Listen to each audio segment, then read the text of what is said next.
오늘 본문 여호수아서 5장 13절 15절 말씀 아주 대단히 흥미로운 말씀이고 또 개인적으로도 제가 좋아하는 말씀이기도 합니다. 이스라엘 백성들이 무려 400년이 넘는 긴 시간 동안 애굽에서 종살이 하지 않았습니까? 그리고 그들을 주께서 회복시켜 주셔서 가나안 땅으로 인도해 주셨고 모세와의 40년 광야 생활 잘 마쳤습니다. 그리고 그의 신명기 고별 설교를 마친 다음에 이스라엘 백성들이 새롭게 세워진 여호수아와 함께 요단을 건너 가나안 땅에 입성했습니다. 가나안 땅에 첫 발을 내딛었습니다. 그들이 첫 발을 내딛고 이정표로 삼은 곳은 길갈이라는 곳이었습니다. 따라해 볼까요? 길갈. 그곳에 그들은 주님께서 그들과 함께 하셨다는 기념비를 세우고 또 그곳에서 첫 번째 수확을 거뒀습니다. 그들이 이제까지는 40년 동안 광야 생활을 하면서 계속 이동하며 살았기 때문에 농경하려면 정착을 해야 되잖아요. 근데 그들이 아주 긴 시간 동안 정착하지 못했던 유랑민족으로 살았지 않습니까? 그런데 길갈에서 처음으로 파종을 하고 그들의 첫 수확을 하나님께 드리며 그곳에서 특별한 일들을 치르게 되는데 첫째는 할례를 했습니다. 할례는 이스라엘 백성들이 하나님의 선택받은 백성임을 상징하는 일종의 표식이죠. 쌓인물입니다. 그것을 이스라엘 백성들이 남성의 생식기 끝에 상처를 내서 그 표시를 남긴 거죠.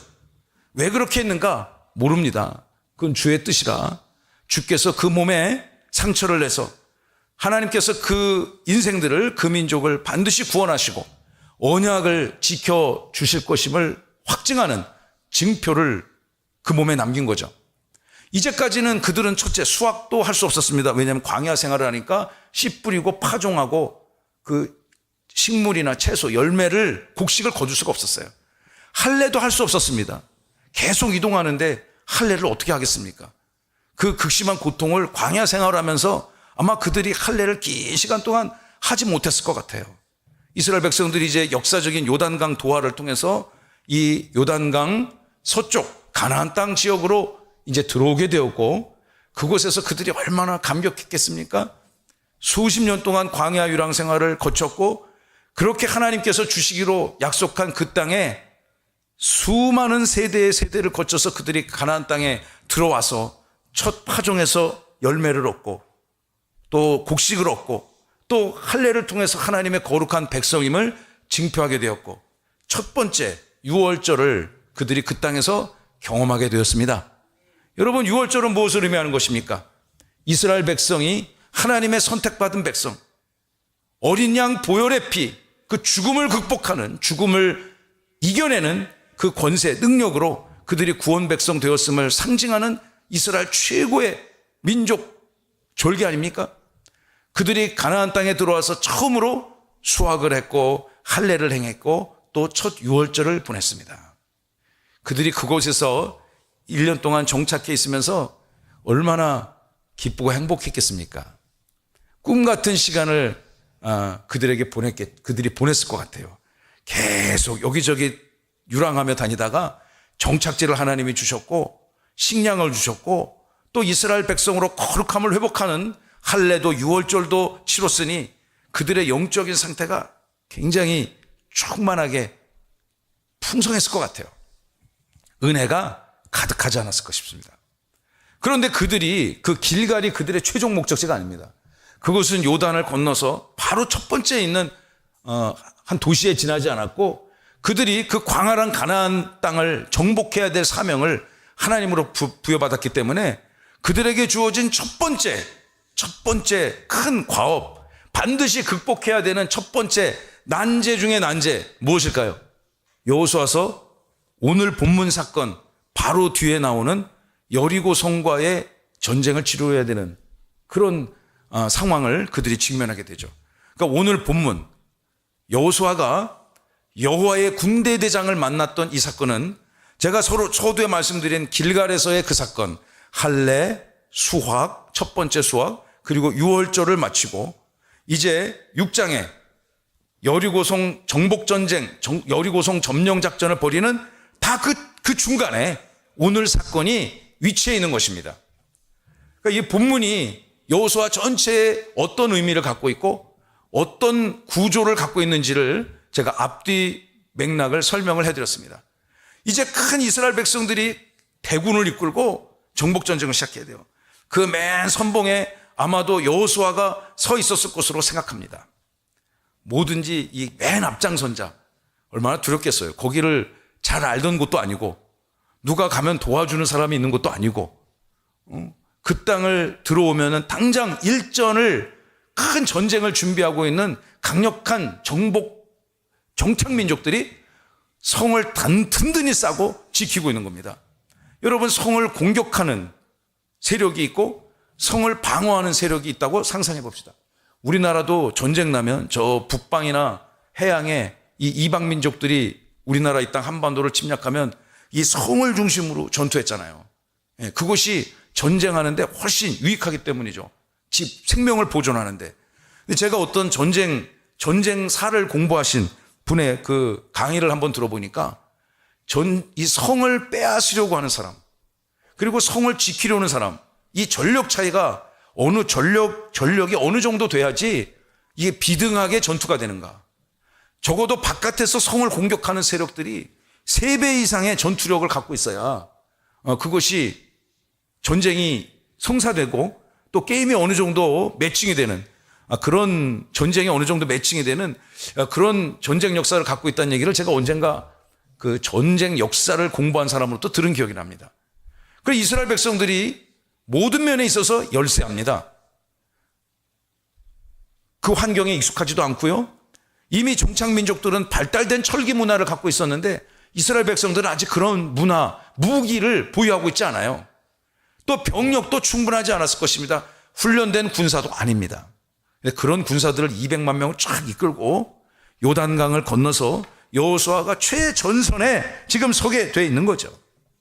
이제 오늘 이 말씀 통해서 어떤 일들이 벌어지는지 한번 살펴보기를 원하는데, 이스라엘 백성들이 이 광야 생활을 마치고 하나님의 땅으로 돌아오게 하게 된 그 가장 결정적인 계기, 여러분 우리 한번 창세기 15장 13절의 말씀을 좀 띄워주시면, 여호와께서 그 옛날 아브라함에게 이렇게 말씀하십니다. 너는 이방에서 객이 될 거야. 객이 되고 또 이방의 주인을 섬기게 될 것이며, 너희들의 후손은 무려 400여 년 동안 그들의 통치를 받게 될 것이고, 14절을 보시면 그러나 그들이 섬기는 나라를 내가 혼을 내줄 것이고 그 후에 너희 자손들이 큰 재물을 함께 취해서 해방을 이루며 나오게 될 것이다. 그리고 너 아브라함은 장수하다가 평안히 나의 곁으로 돌아오게 될 것이다. 장사될 것이다. 그리고 16절 읽어봅시다. 시작. 내 자손은 4대 만에 이 땅으로 돌아오리니 이는 아모리 족속의 죄악이 아직 가득 차지 아니함이니라 하시더니. 여러분, 이 말씀을 매우 오래전에, 수백 년 전에 하나님이 아브라함에게 주셨던 그 약속을 지금 이 시대에, 여호수아 시대에 성취시켜 가고 있다는 것을 성경이 증언하고 있습니다. 하나님의 말씀은 1점도 1핵도 오류도 틀림이 없어서 하나님이 말씀하시면 반드시 그의 능력 주권 가운데 성취되어질 줄로 믿습니다. 그런데 그것이 언제 이루어지는가? 하나님의 주권과 하나님의 계획 가운데 하나님의 방법으로 그 역사를 이루어 나가심을 사랑하는 성도 여러분, 믿음으로 고백하시기 바랍니다. 이것이 언제 이루어지는가?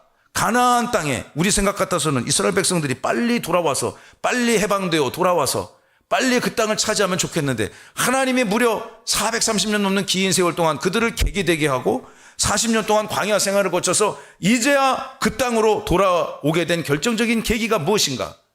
그 가나안 땅에 아모리 족속을 대표한 가나안 7족 8족들의 악이 관영했기 때문에, 관영했다는 얘기는 꽉 들어찼다는 것을 의미하는 거죠. 꽉 들어찼기 때문에 가나안 땅에 여호와에 대한 경외함, 여호와의 거룩함, 하나님이 특정하신 그 땅의 거룩함이 1점도 없이 사라지고 악한 민족들의 생각과 종교, 이방신들로 가득 차게 되었을 때 하나님께서 그들을 그 땅을 몰아내시고 그들을 구원하기로 작정하셨다는 거죠. 여러분, 이 온 우주 만물을 통치하시는 것은 여러분 인생의 중심이 내 마음대로 움직이는 것이 아니라 여호와 하나님의 계획과 섭리 가운데 운행되어짐을 여러분 믿으시기 바랍니다. 그것을 고백하고 또 간증하는 것이 우리가 믿는 이 귀한 교회적 개혁주의 전통의 큰 핵심적 사상입니다. 저와 여러분 장로교인들이잖아요. 우리 교회는 장로교회고, 장로교회를 다른 교단에 비해서 특정할 수 있는 가장 강력한 그 슬로건이라고 할까요? 정신은 바로 하나님의 절대적 주권을 인정하는 것입니다. 할렐루야. 따라해보세요. 하나님의 절대 주권. 하나님의 절대 주권. 저는 오늘 이 밤에 여러분의 삶이 열심으로 삶을 기경하시다가 이 밤을 이렇게 이곳에 와서 찬송하며 기도하고 말씀 나누고 주 앞에 영광 올리 드리는 것도 하나님이 여러분의 인생을 구원하여 주셨고 하나님이 이곳으로 인도해 주셨기에 가능한 것이라고 믿습니다. 여러분의 마음의 심령을 활짝 열어주셔서 성령께서 여러분에게 큰 은혜를 주시기를 간절히 소망합니다.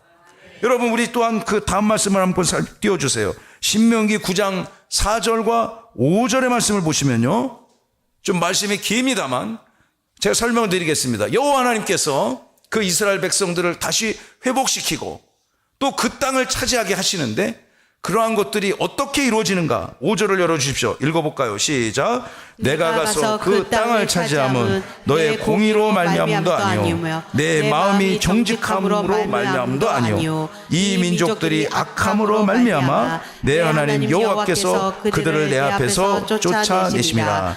여호와께서 이같이 하심은 내 조상 아브라함과 이삭과 야곱에게 하신 맹세를 이루려 하심이니라. 아멘. 여러분, 이제 사실은 이 그 가나안 정복 전쟁을 앞두고 있는 여호수아와 이스라엘 민족들에게 있어서 사실 승패는 이미 결정된 겁니다. 하나님께서 이미 오래전부터 그 땅의 그 백성들을 회복시키기로 결심하시고 작정하시고 하나님의 구원의 때에 그것들을 여호수아와 이스라엘 민족들을 통해서 이루어 가시는 거죠. 이 시대를 회복시키는 위대한 복음의 능력, 주님의 몸된 교회를 통해서 여러분의 각자의 삶을 통해서 하나님이 이루어 가실 줄로 믿습니다. 여러분, 이스라엘 백성들이 이 주권을 인정하며 이제 엄청난 전쟁을, 영적 전쟁을 앞두고 있는 여호수아와 이스라엘 민족들에게 하나님께서 이 모든 전쟁의 주권은 여호와에게 있다. 그러니 너는 두려워하고 낭망하고 좌절하지 말고 항상 여호와의 군대 대장의 편에 서서 이 가나안 정복 전쟁을 성취시켜 나가라. 저는 이러한 강력한 메시지를 오늘 본문 사건이 주고 있다고 생각합니다. 말씀을 한번 들어가 보겠습니다. 13절 말씀을 통해서 첫째, 대지를 한번 띄워주세요. 첫째, 시작. 우리 편이냐 적의 편이냐. 아군이냐 적군이냐. 피하 구분을 해야겠죠. 전쟁 났는데 우리 편인지 또 적의 편인지 아군인지 적군인지를 구별을 해야 될 필요가 있습니다. 자, 이제 여리고성은 여러분 극복하기, 이스라엘 민족들이 정상적인 전투력을 가지고 여리고성을 극복하기가 현실적으로 매우 어렵습니다. 그러니 그 이스라엘 백성 200만을 쭉 앞세워서 앞장서서 가고 있는 여호수아가 아마 마음이 막 콩닥콩닥 두근두근 막 하지 않았겠어요? 도대체 이 상황을 어떻게 극복해야 되는지 그는 심히 염려했을 것 같습니다. 그 인간의 관점으로는 정복이 불가능한 여리고성이 저기 눈앞에 보이기 시작합니다. 그런데 우리 하나님께서 기상천외한 방법으로 그들의 상황을 역전시키시고 승리하게 해주시지 않습니까? 그런데 그 길목을 향해 가다가 어떤 한 사건을 맞이하게 되죠. 여러분 13절을 읽어봅시다. 시작. 여호수아가 여리고에 가까이 이르렀을 때 눈을 들어 본즉 한 사람이 칼을 빼어 손에 들고 마주 서 있는지라. 여호수아가 나아가서 그에게 묻되 너는 우리를 위하여 있느냐 우리의 적들을 위하느냐 하니. 저기 이제 여리고성이 보여요. 이제 진용을 갖춰서 전선을 만들어야 됩니다. 그런데 그 길을 향해서 가던 중에 어떤 한 사람이 서 있습니다. 그 사람은 외모부터가 범상치 않아요. 13절의 말씀을 띄워주시면 어떤 한 사람이 칼을 빼어서 칼을 탁 빼가지고 손에 들고 그 길을 딱 막고 서 있는 거야. 그 이스라엘 백성들이 그 수많은 그 이제 진중의 무리를 거쳐서 12지파가 순서대로 쫙 이동하고 있는데 여호수아가 아마 선봉장이니까 가장 앞에 서 있었겠죠. 그런데 한 사람이 칼을 딱 빼들고 길을 막고 있어요. 여러분 같으면 어떤 생각이 들까요? 반가울까요? 밤에 이렇게 군대가 이렇게 야간에 딱 움직이고 있는데 막 등치도 크고 우락부락하고 확실히 우리 편은 아닌 것 같고 그런 사람이 큰 칼과 창을 들고 딱 서 있다면 두렵겠죠. 친구도 아닌데 지인도 아니고 가족도 아니고 그런 상황에서 여호수아는 이곳이 아주 낯선 초행길이라는 것을 우리가 알아야 됩니다. 그리고 전쟁을 앞두고 있잖아요. 전쟁을 앞두고 있는데 그의 마음이 편할 리가 있겠습니까? 그래서 그가 그 사람 앞에서 이렇게 물어봐요. 13절을 보시면 너는 우리를 위하느냐 우리의 적들을 위하느냐. 그러니까 더 쉽게 얘기하면 너 이스라엘 민족 우리 이스라엘 편이냐 아니면 저 여리고 가나안족의 편이냐라고 물어보는 거죠. 아군이냐 적군이냐. 군대 갔다 오신 분들은 아시겠지만 이게 밤에 보초 쓸 때 항상 보초 나가기 전에 뭐 가르쳐줘요? 그죠? 그렇죠. 예. 장훈석 권사 군대 갔다 왔죠? 예. 따라해보세요. 암구호. 예, 암구호를 가르쳐줘요. 이제 암구호가 언제 나오느냐? 이제 저녁 먹을 때쯤, 하루 일과가 끝나고 저녁 먹을 때쯤 돼갖고 이제 암구호가 그 휘하 병력들에게 이렇게 전달이 됩니다. 그러면 이제 예를 들어서 이제 이쪽이 뭐라고 부르면 이쪽이 그날 맞는 매칭이 되는 거를 서로 화답을 해야죠. 예를 들어서 오리구이 그랬어요. 그럼 상대방이 그날 그게 바뀐단 말이에요. 이거 저거 다 바뀌어요. 상대방이 그날 예를 들어서 고구마 튀김. 아, 이거 우리 편이네. 그래서 서로 이렇게 근무도 교대하고 격려도 하는데 오리구이 그랬는데 감자튀김. 그럼 어떻게 돼요? 총으로 빵 쏴야지 우리 편 아니니까. 그게 여러분 굉장히 중요한 거예요. 그 정보전에 있어서 그게 제가 옛날에 군에서 정보 교육을 받을 때 그것이 만약 노출이 됐어. 그 구호가 사전에 적에게 노출이 됐다. 분실이 됐다. 그러면 그게 누구까지 보고돼야 되느냐? 군사령관, 이 별 4개짜리 후스타까지 보고가 되어지는 우리나라에 별 4개짜리 군인이 별로 없단 말이에요. 몇 명 안 된단 말이에요. 예, 그 사람에게까지 군사령관, 그러니까 강원도 지역을 책임지는 1군 사령관, 경기도 지역 책임지는 2군 사령관에게까지 보고돼서 조치돼야 되는 그런 사건이라고 제가 정보교육 받을 때 들은 기억이 납니다.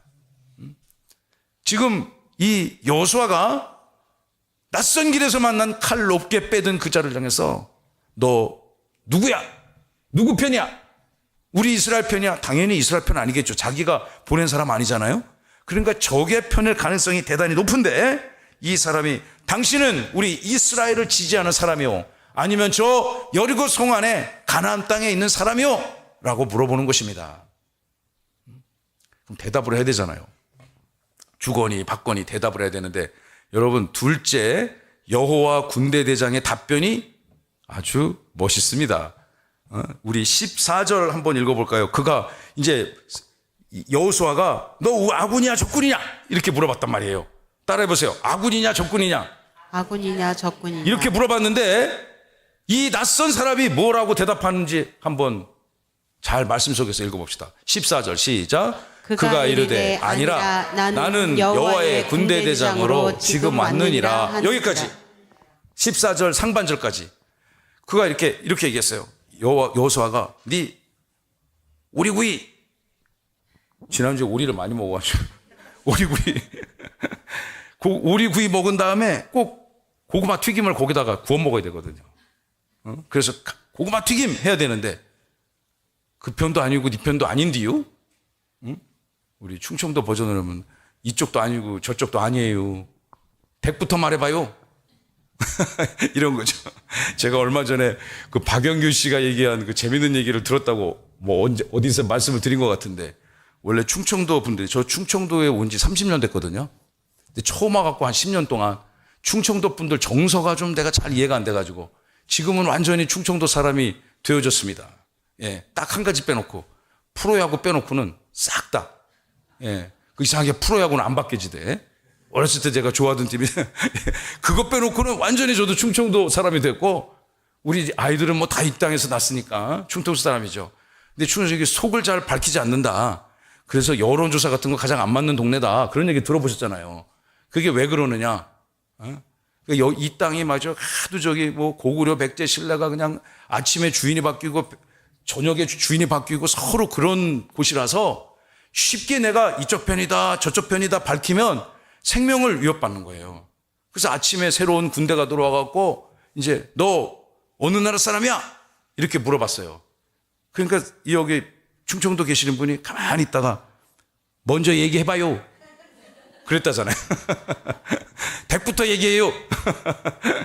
그래서 이렇게 됐다. 뭐 그런 얘기를 들은 기억이 나는데 지금 여호수아가 그 낯선 이에게 피하 구분을 요청하니까 이 사람이 어떻게 답을 하느냐?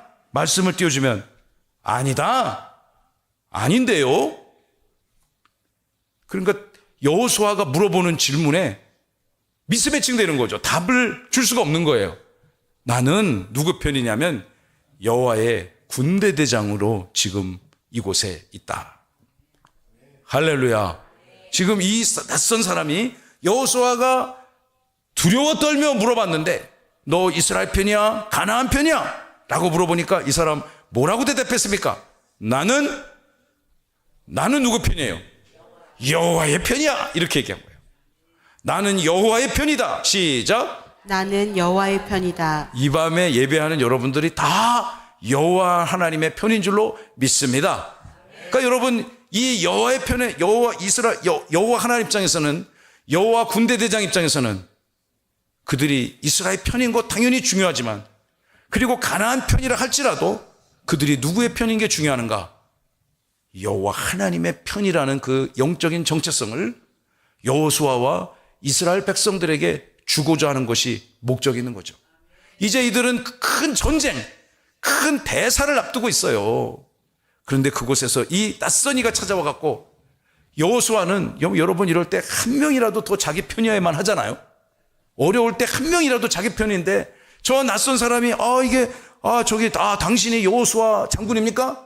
내가 당신 소문을 듣고 존경해서 내가 이곳에 기다리고 있고 내가 저 여리고 성을 빠르게 그리고 약점을 가르쳐 줄 테니까 나를 따르시오. 이런 얘기를 기다렸는지 모르겠죠. 우리 편이 기다렸는지 모르겠어요. 그런데 여호수아가 물어본 질문에 답을 하지 아니하고 네 대답에 당신의 질문에 답을 할 수 없다. 왜냐하면 나는 이 편도 저 편도 아니고 여호와의 편이기 때문이다. 할렐루야. 여러분 우리가 여호와의 편이 돼야 살 줄로 믿습니다. 우리 교회 이 나라 대한민국도 하나님의 편이 되어야만 이 땅이 흥황하며 주의 은혜를 누린다고 저는 생각합니다. 여러분 이 나라 대한민국이 이렇게 산다는 거 정말 상상도 할 수 없는 일을 지금 우리가 이뤄가고 있는 거예요. 예, 그것이 어떻게 가능했는가? 저는 이 땅에 복음이 들어왔기 때문에 사회 모든 것들이 영적인 질서를 회복하고 정치든 경제든 사회든 문화든 교육이든 우리가 좋든 인정하기 싫든 말든 기독교를 욕하든 말든 관계없이 이미 기독교적 사상이 쫙 정립이 돼 있다는 것을 이 땅의 국민들이 알아야 됩니다. 여러분 이 땅이 여호와의 편이 돼서 이 유라시아 대륙 이 넓은 대륙의 동방에 유일하게 복음이 부흥한 유일한 나라, 하나님이 선택한 나라, 하나님의 편에 서기로 된 나라였기 때문에 저는 가능했다고 믿습니다. 여러분 이 시대를 살아가면서 여러분이 어느 편에 서야 되겠습니까? 여호와의 편에 서시기를 예수님의 이름으로 축원합니다. 다시 한번 여러분 가슴에 손 얹고 이렇게 선포합시다. 나는 여호와의 편이다. 여호와의 편이다. 우리 교회가 여호와의 편이 되어야 될 줄로 믿습니다. 이스라엘이 중요한 것은 이 엄청난 정복 전쟁을 눈앞에 두고 있는 객관적인 전력으로 열세인 이 전쟁 앞에서 내가 누구의 편에 서야 될 것인가? 그들이 지금 무기를 갈고 닦고 전략 전술을 연습하고 개발할 것이 아니라 이제 내가 여호와의 편에 전쟁의 주권자가 되시는 여호와 편에 서 있는가?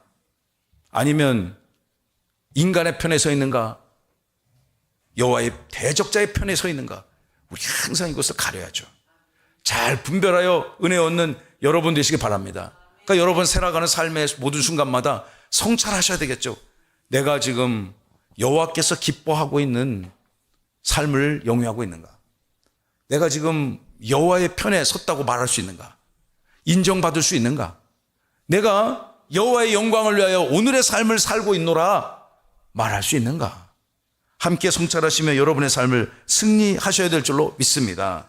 자, 이제 여호수아가 그 1번이야 2번이야 이렇게 물어봤는데 3번이라는 답을 들은 거예요.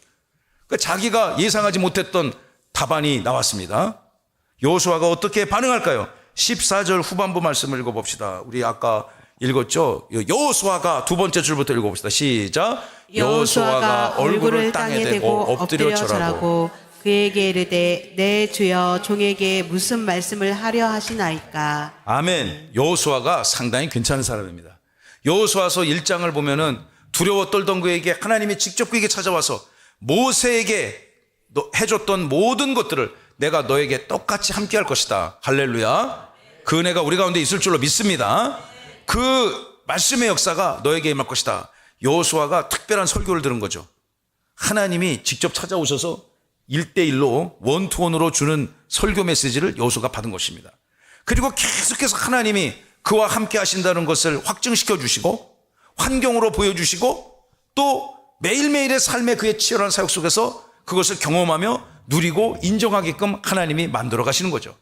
이제 엄청난 영적 전투를 앞두고는 그에게 여호와의 군대 대장이 나타나서 나는 여호와의 편이다 라고 얘기했을 때 이 여호수아의 반응을 보십시오. 즉시로 그는 영적으로 지금 굉장히 아주 예민한 상태예요.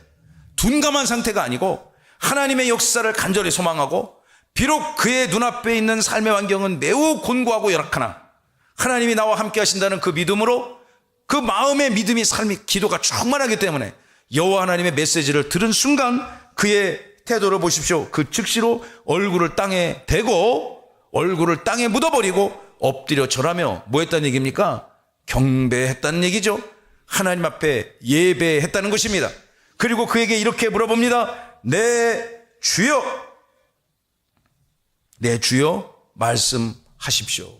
내 주여 이 종에게 무슨 말씀을 하려 하시나이까. 여러분, 이런 겸양과 겸손의 마음과 영혼이 심령이 우리 가운데 있어야 될 줄로 믿습니다. 여러분, 말씀하실 때 우리 주님이 여러분의 심령 가운데 말씀의 씨앗을 뿌려주실 때 그 말씀이 10배, 20배, 100배, 1000배, 1000배의 열매를 맺을 수 있도록 여러분의 마음이 옥토밭이 되기를 간절히 바랍니다. 그러니 말씀이 들어올 때 이거는 나를 회개시키는 말씀이구나. 이것은 낭망하고 좌절한 나를 소생시키는 말씀이구나. 이것은 이 극복하기 어려운 삶의 환경 속에서 나를 승리하게 하는 말씀이구나. 이 말씀을 이 여호수아가 그대로 수용하고 그에게 최대한의 예의와 최대한의 겸손과 최대한의 겸양으로 그에게 경의를 표하고 하나님의 사자를 맞아 드리게 되는 거죠. 엎드려 절하고 여러분, 자기가 낮춰지면 이 여호수아의 지금 행동을 보세요. 똑같이 이렇게 마주보고 서 있는데 여호수아가 바짝 땅에 엎드렸습니다. 그러니까 자연스럽게 자기는 낮춰지고 상대방은 높여지게 되겠죠. 예수 그리스도의 마음인 줄로 믿습니다. 마지막 네 번째 말씀을 함께 읽겠습니다.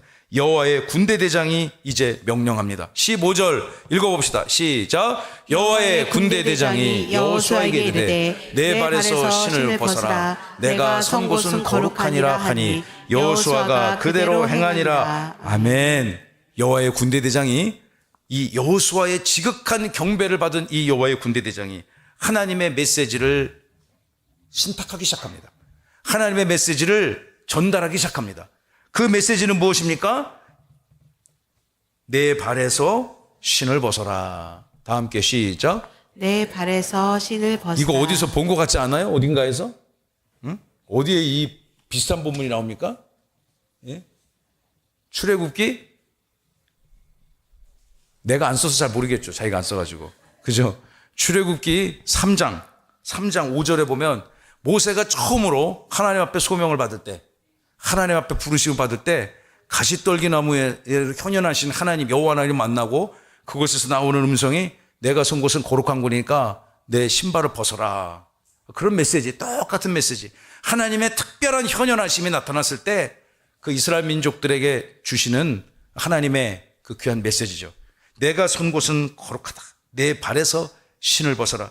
고대 근동 문화를 살펴보면 종이 주인 앞에서 종이 자기의 영적인 물리적 주권자가 되는 주인 앞에서 무한한 복종을 표시하고 또 그 앞에 최대한의 겸양을 표시할 때 그 신을 벗었다라는 그런 기록이 있는 것 같아요.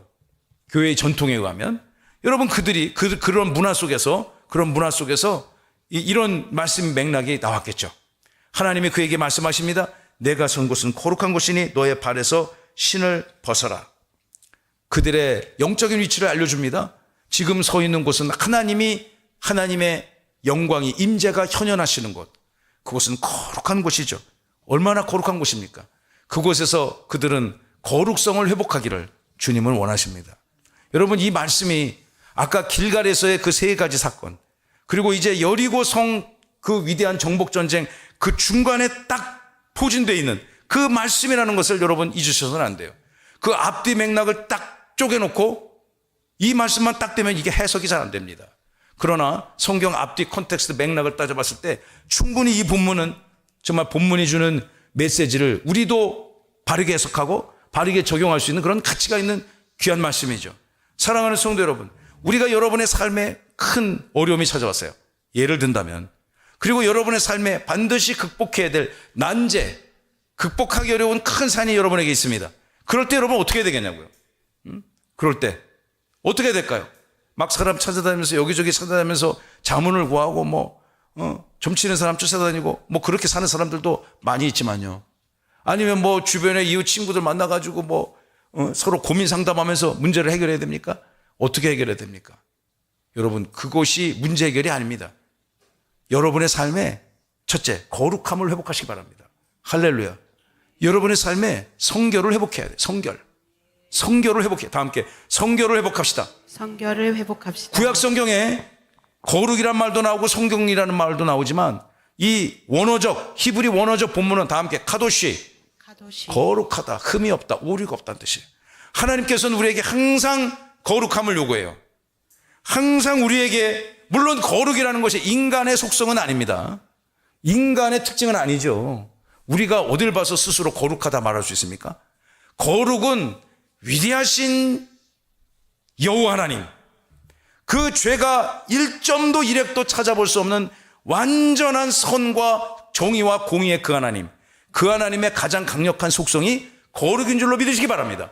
그런데 성경은 준엄하게 말씀하시기를 저와 여러분과 같은 이 땅을 살아가는 주의 백성들에게, 그리고 이 가나안 정복 전쟁을 앞두고 있는 이스라엘 백성들에게 거룩을 요구하고 있다는 거예요. 굉장히 시사하는 바가 크죠. 우리가 하나님같이 죄가 1점도 없기가 불가능합니다. 그러나 예수님이 우리를 거룩하다 칭하시고 거룩한 주의 백성으로 회복시켰음을 여러분 믿으시죠? 우리들의 살아가는 삶의 현장에도 여러분의 가정에 심각한 기도 제목이 있어. 예를 든다면 살다 보면 그런 일 있을 수 있지 않습니까? 또 반드시 이루어지기를 소망하는 기도 제목이 있어요.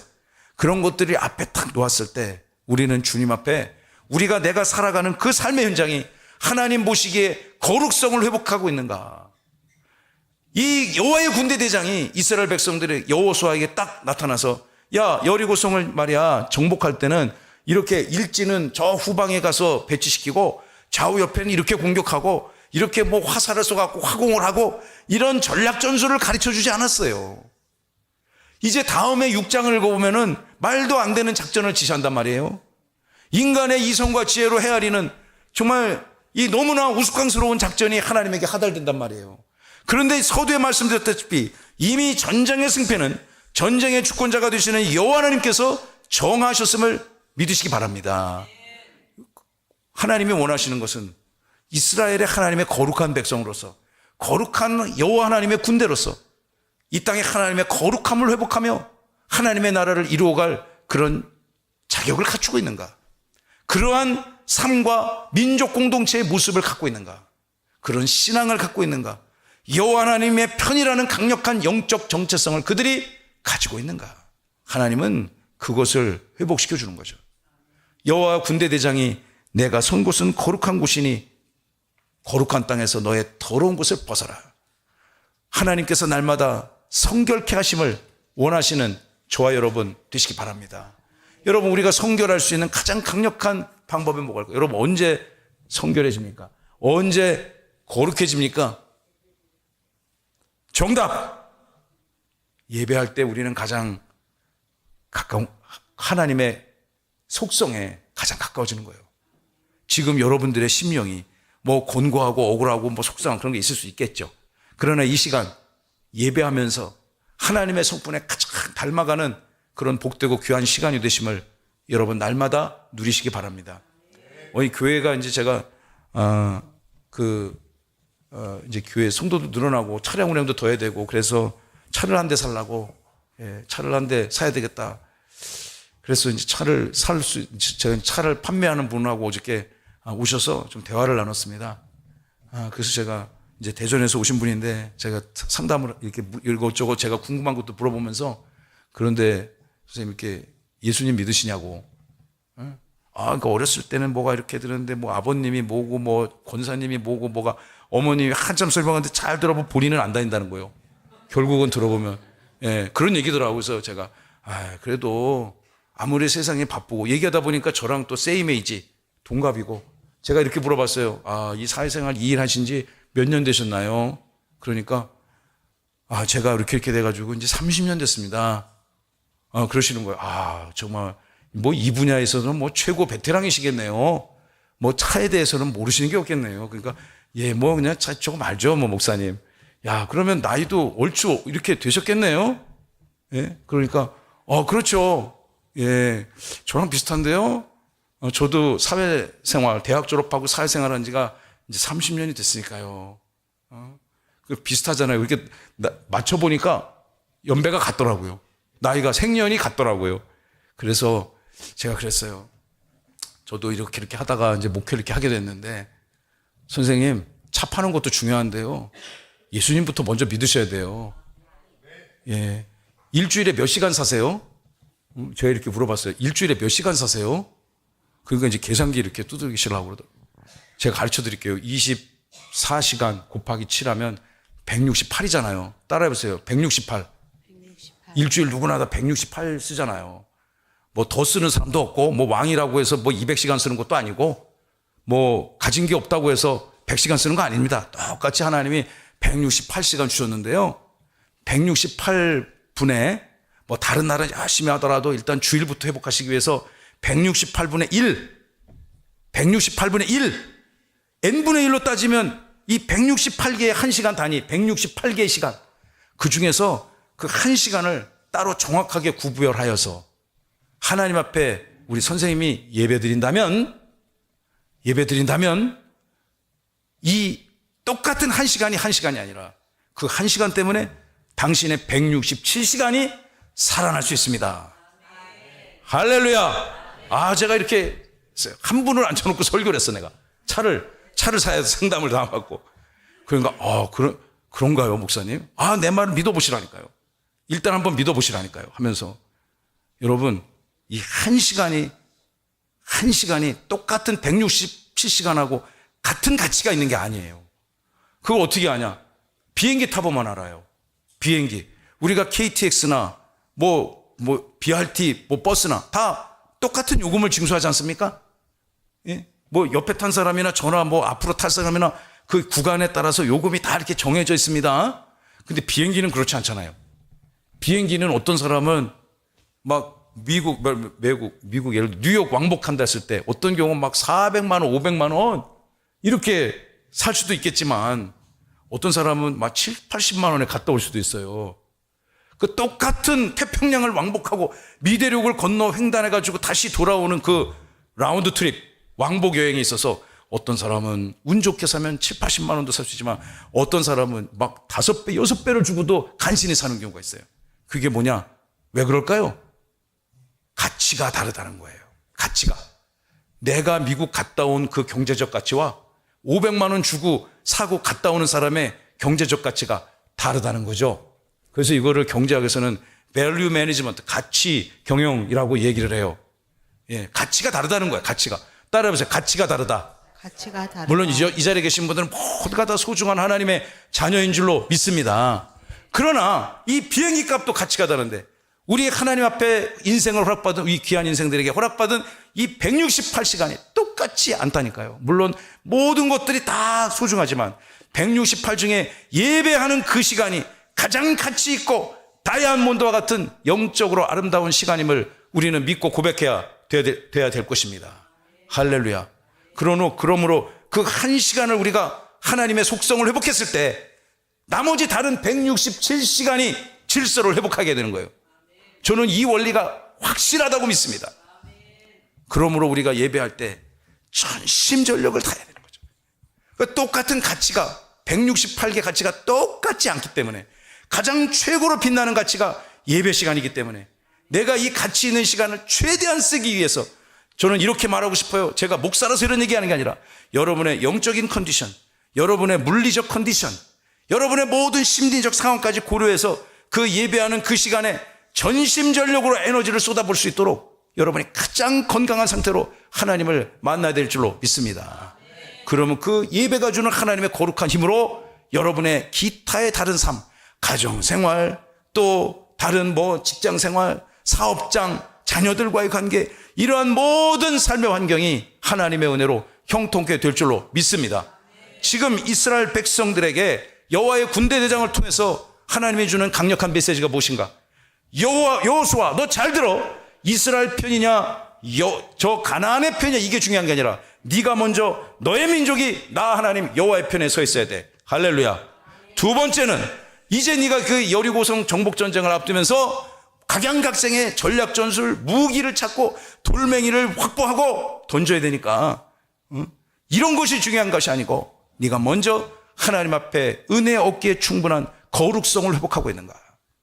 여러분의 심령이 거룩해질 때 하나님께서 넘치도록 풍성한 은혜의 역사를 주실 줄로 믿습니다.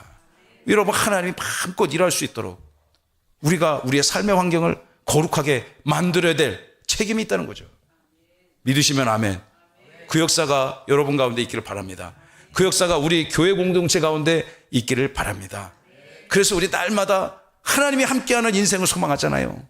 하나님이 함께하면 된다는 것이 이게 그 공허한 외침이 아닙니다. 성경의 준엄한 가르침이고 예수님의 이름의 능력이고 또 교회 공동체를 주시는 하나님의 선하신 역사라고 믿어 의심치 않습니다. 여러분의 삶의 환경이 하나님이 마음껏 성령께서 일하시게, 성령께서 여러분을 승리하며 형통한 삶으로 이끄시는데 부족함이 없도록 거룩한 삶의 환경인지 날마다 성찰하고 돌아보시고 삶의 모든 순간, 특별히 예배 드릴 때, 찬송하며 기도할 때, 주님 앞에 나아갈 때 여러분의 전심과 전력, 최고의 가치로 하나님을 예배하시고 경배하시는 저와 여러분 다 되셔서 이 땅에서의 삶을 믿음으로 승리하시는 여러분 모두가 되시기를 살아계신 예수님의 이름으로 축원하고 축복합니다.